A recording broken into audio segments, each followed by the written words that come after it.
ప్రియమైన సహోదరి సహోదరులారా, మీకు శుభవార్త. 2025 సంవత్సరంలో మొత్తం 365 అంశాలను మీతో పంచుకోబోతున్నాము. జనవరి 1వ తేదీ నుండి ప్రతిరోజు ఒక అంశము మరియు దానికి సంబంధించిన వాక్యమును పంచుకుంటాము. దయచేసి ఆ వాక్యములను వినండి, ధ్యానించండి మరియు ఆశీర్వదించబడండి. దయచేసి సబ్స్క్రైబ్ చేయండి మరియు మీ స్నేహితులతో పంచుకోండి. ధన్యవాదాలు.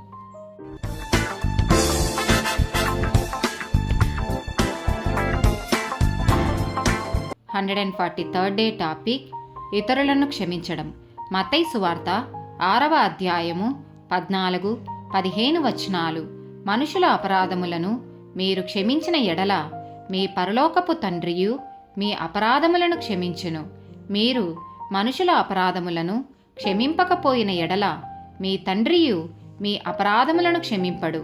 మత్తయి సువార్త 18వ అధ్యాయము 21 నుండి 35 వచనాలు. ఆ సమయమున పేతురు ఆయన యొద్దకు వచ్చి, ప్రభువా, నా సహోదరుడు నా ఎడల తప్పిదము చేసిన ఎడల నేనెన్ని మారులు అతనిని క్షమింపవలెను? 7 మారుల మట్టుక అని అడిగెను. అందుకు యేసు అతనితో ఇట్లనెను, 7 మారుల మట్టుకే కాదు, 70 ఏండ్ల మారుల మట్టుకని నీతో చెప్పుచున్నాను. కావున పరలోక రాజ్యము తన దాసుల యొద్ద లెక్క చూచుకొన గోరిన ఒక రాజును పోలియున్నది. అతడు లెక్క చూచుకొన మొదలుపెట్టినప్పుడు అతనికి 10,000 తలాంతులు అచ్చియున్న ఒకడు అతని యొద్దకు తేబడెను.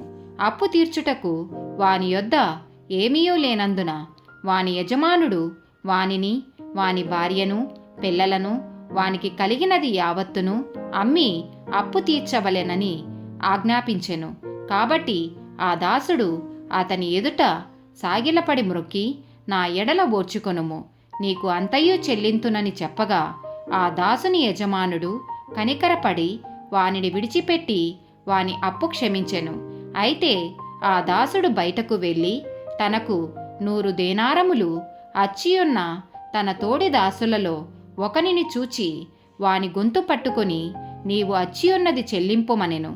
అందుకు వాని తోడి దాసుడు సాగిలపడి, నా ఎడల ఓర్చుకొనుము, నీకు చెల్లించెదనని వానిని వేడుకొనెను గాని వాడు ఒప్పుకొనక అచ్చియున్నది చెల్లించు వరకు వానిని చెరసాలలో వేయించెను.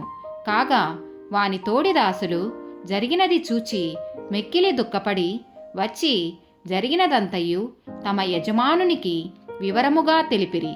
అప్పుడు వాని యజమానుడు వానిని పిలిపించి, చెడ్డదాసుడా, నీవు నన్ను వేడుకుంటివి గనుక నీ అప్పు అంతయు క్షమించితిని. నేను నిన్ను కరుణించిన ప్రకారము నీవును నీ తోడిదాసుని కరుణింపవలసి ఉండెను గదా అని వానితో చెప్పెను. అందుచేత వాని యజమానుడు కోపపడి తనకు అచ్చియున్నదంతయు చెల్లించు వరకు బాధపరచు వారికి వాని అప్పగించెను. మీలో ప్రతివాడును తన సహోదరుని హృదయపూర్వకముగా క్షమింపని ఎడల నా పరలోకపు తండ్రియు ఆ ప్రకారమే మీ ఎడల చేయుననెను. లూకాసు వార్త 17వ అధ్యాయము 3, 4 వచనాలు. మీ విషయమై మీరే జాగ్రత్తగా ఉండుడి. నీ సహోదరుడు తప్పిదము చేసిన ఎడల అతని గద్దించుము.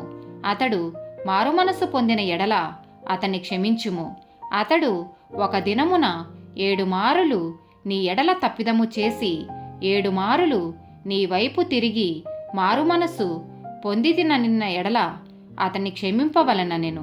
ఎఫెసీయులకు రాసిన పత్రిక 4వ అధ్యాయము 31, 32 వచనాలు.